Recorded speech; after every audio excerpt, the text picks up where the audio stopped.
10 अगस्त 2019 की सुबह न्यूयॉर्क शहर के सबसे कड़ी सुरक्षा वाले जेल मेट्रोपॉलिटन करेक्शनल सेंटर में एक ऐसी खबर आई जिसने पूरी दुनिया को हिलाकर रख दिया। एक ऐसा इंसान जिसके नाम से दुनिया के सबसे ताकतवर लोग कांपते थे, राष्ट्रपति, राजकुमार, अरबपति, वो सब जो उसे जानते थे वो चाहते थे कि वो कभी अदालत के सामने न बोले। उस आदमी का नाम था जेफरी एप्स्टीन और उस सुबह जेल के अधिकारियों ने उसे अपनी कोठरी में मृत पाया। सरकारी बयान था आत्महत्या, लेकिन जो सवाल उठे, जो सबूत सामने आए, जो बातें दबाई गईं, वो कहानी आज भी अधूरी है। आज हम उस रात की हर परत उघाड़ेंगे। तैयार हैं आप? क्योंकि ये कहानी सिर्फ एक आदमी की मौत नहीं है, ये उन सभी रहस्यों की कहानी है जो शायद कभी सामने नहीं आएंगे। जेफरी एप्स्टीन का जन्म 20 जनवरी 1953 को न्यूयॉर्क के ब्रुकलिन में एक साधारण परिवार में हुआ था। पिता एक पाक वर्कर थे, लेकिन इस साधारण बच्चे की महत्वाकांक्षा असाधारण थी। उसने कूपर यूनियन और NYU में पढ़ाई की, हालांकि डिग्री कभी पूरी नहीं की। फिर भी उसने डॉल्टन स्कूल, न्यूयॉर्क के एक प्रतिष्ठित स्कूल में गणित और फिजिक्स पढ़ाना शुरू किया। वहीं से उसकी किस्मत बदली। एक धनी छात्र के पिता बेयर स्टर्न्स के बड़े अधिकारी एलन ग्रीनबर्ग ने उसे अपनी कंपनी में नौकरी दिलाई और एप्स्टीन ने वहां इतनी तेजी से तरक्की की कि जल्द ही वो पार्टनर बन गया।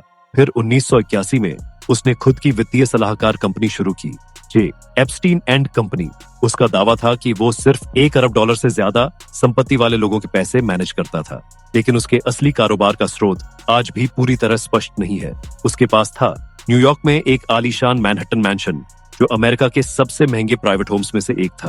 पाल्म बीच में एक विशाल विला, लिटिल सेंट जेम्स नाम का एक पूरा का पूरा प्राइवेट आइलैंड जिसे लोग बाद में पीडोफाइल आइलैंड कहने लगे, एक प्राइवेट जेट जिसका नाम था लोलिटा एक्सप्रेस, और इन सब के साथ था दुनिया के सबसे ताकतवर लोगों से उसका नजदीकी रिश्ता। एप्स्टीन के नाम के साथ जुड़े कुछ ऐसे नाम हैं जो आपको चौंका देंगे। पूर्व अमेरिकी राष्ट्रपति बिल क्लिंटन उड़ान रिकॉर्ड के अनुसार एप्स्टीन के लोलिटा एक्सप्रेस में कई बार सफर कर चुके थे।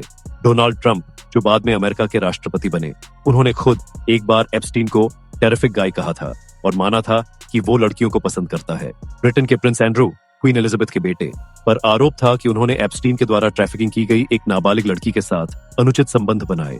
हार्वर्ड यूनिवर्सिटी के कानूनी विशेषज्ञ एलन डर्सहोविट्ज जो उसके वकील भी थे, पर भी गंभीर आरोप लगे। ये सब नाम क्यों महत्वपूर्ण है? क्योंकि एप्स्टीन पर आरोप था कि वो इन ताकतवर लोगों को नाबालिग लड़कियां उपलब्ध कराता था और फिर उन्हें ब्लैकमेल करता था। ये उसकी असली पावर थी। FBI और जांचकर्ताओं को उसके घर से हजारों फोटोज, वीडियोस और CDs मिली जो कथित रूप से इन मुलाकातों के सबूत थे। अब सोचिए, जब ये आदमी गिरफ्तार हुआ और मुकदमे की तैयारी होने लगी तो उन ताकतवर लोगों के माथे पर पसीना क्यों नहीं आता? साल 2005 में फ्लोरिडा पुलिस को पहली शिकायत मिली। एक 14 साल की लड़की ने बताया कि एप्स्टीन ने उसका यौन शोषण किया। जांच शुरू हुई, FBI ने काम किया, 36 से ज्यादा पीड़ित लड़कियों की पहचान हुई, सबूत थे, गवाह थे। लेकिन फिर कुछ ऐसा हुआ जो अमेरिकी न्याय व्यवस्था के इतिहास का सबसे शर्मनाक अध्याय बन गया। 2008 में फ्लोरिडा के तत्कालीन US अटॉर्नी एलेक्स अकोस्ता ने एप्स्टीन के साथ एक गुप्त पिका डील की, जिसमें एप्स्टीन ने सिर्फ स्टेट चार्जेस में दोषी माना, फेडरल चार्जेस से पूरी तरह बच गया। सजा सिर्फ 18 महीने, और वो भी इतनी आसान कि वो हर दिन 12 घंटे के लिए अपने ऑफिस जा सकता था, वर्क रिलीज के नाम पर। पीड़ितों को इस डील के बारे में बताया तक नहीं गया, जो कि अमेरिकी कानून का सीधा उल्लंघन था। बाद में खुलासा हुआ, अकोस्टा ने यह डील इसलिए की क्योंकि उसे बताया गया था कि एप्स्टीन इंटेलिजेंस यानी खुफिया एजेंसियों के लिए काम करता है। किस एजेंसी के लिए? CIA, Mossad? आज तक कोई आधिकारिक जवाब नहीं। 6 जुलाई 2019 एप्स्टीन को दोबारा गिरफ्तार किया गया।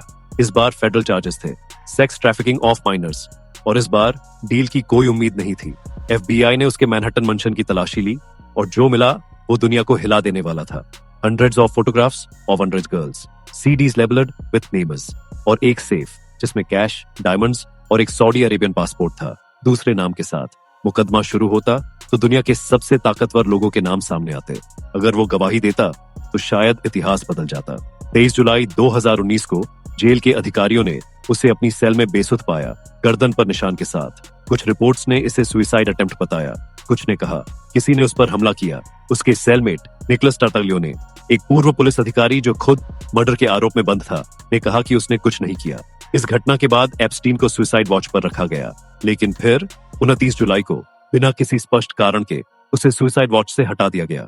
9 से 10 अगस्त 2019 की रात जेल के नियम के अनुसार हर 30 मिनट में एप्स्टीन की सेल की जांच होनी चाहिए थी, नहीं हुई। उस रात उसकी सेल के बाहर तैनात दोनों गार्ड्स, टोवा नोएल और माइकल थॉमस, सो गए। जांच रिपोर्ट में सामने आया कि उन्होंने घंटों तक कोई राउंड नहीं किया और झूठे रिकॉर्ड्स भरे। उसके साथ ही कैदी को उस रात किसी दूसरी सेल में शिफ्ट कर दिया गया था, तो वो अकेला था। और सेल के बाहर लगे सिक्योरिटी कैमरों वो मैल फंक्शन हो गए, काम नहीं किए। सोचिए, अमेरिका की सबसे हाई प्रोफाइल जेल में दुनिया के सबसे हाई प्रोफाइल कैदी के साथ एक ही रात में गार्ड सो गए, सेलमेट हटाया गया, कैमरास बंद हो गए। क्या यह सब कोइंसिडेंस था? 10 अगस्त की सुबह 6:30 बजे जेफरी एप्स्टीन को उसकी सेल में मृत पाया गया। गले में चादर बंधी थी। बेड के ऊपरी हिस्से से न्यूयॉर्क सिटी की chief medical examiner doctor Barbara Samson ने कारण मृत्यु घोषित किया सुसाइड बाय हैंगिंग। लेकिन एप्स्टीन के भाई मार्क एप्स्टीन ने अपने खुद के फोरेंसिक पैथोलॉजिस्ट नियुक्त किए, डॉक्टर माइकल बार्टन, जो 50 साल से ज्यादा के अनुभव वाले दुनिया के सबसे जाने माने फोरेंसिक एक्सपर्ट्स में से एक है।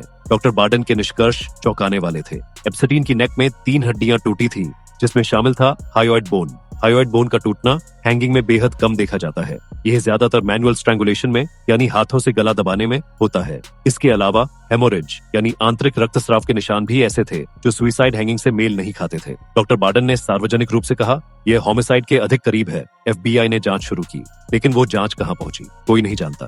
दोनों गार्ड्स को बाद में चार्जेस से डील करके छोड़ दिया गया और वो कैमरास जो मैल फंक्शन हुए उनकी कभी ठीक से जांच नहीं हुई। पहला सवाल, एप्स्टीन को सुसाइड वॉच से क्यों हटाया गया, जबकि पहले एक संदिग्ध घटना पहले ही हो चुकी थी? दूसरा सवाल, उस रात सेलमेट को क्यों हटाया गया और किसने यह निर्णय लिया? तीसरा सवाल, दोनों गार्ड्स एक ही रात कैसे सो गए और अगर वो लापरवाही से सोए तो किसी ने उन्हें गहरी नींद में मदद की? चौथा सवाल, कैमरास का मालफंक्शन, क्या यह टेक्निकल फेलियर था या जानबूझकर किया गया? पांचवा सवाल, हायोइड बोन और अन्य फ्रैक्चर्स, क्या ये सच में हैंगिंग से हो सकते हैं? छठा सवाल, एप्स्टीन के पास जो सेफ था जिसमें अलग नाम का पासपोर्ट था वो किसने बनाया और क्यों? क्या उसके पास कोई एस्केप प्लान था? सातवां सवाल, उसके पास जो फोटोज और सीडीज थी वो अब कहाँ हैं? क्या उनमें से कुछ नष्ट किया गया? और सबसे बड़ा सवाल, उसके लिटिल सेंट जेम्स आइलैंड पर वो कौन कौन लोग गए थे और उन सभी के नाम कब सामने आएंगे? 2021 में उसकी मुख्य सहयोगी गिस्लेन मैक्सवेल को दोषी पाया गया सेक्स ट्रैफिकिंग में।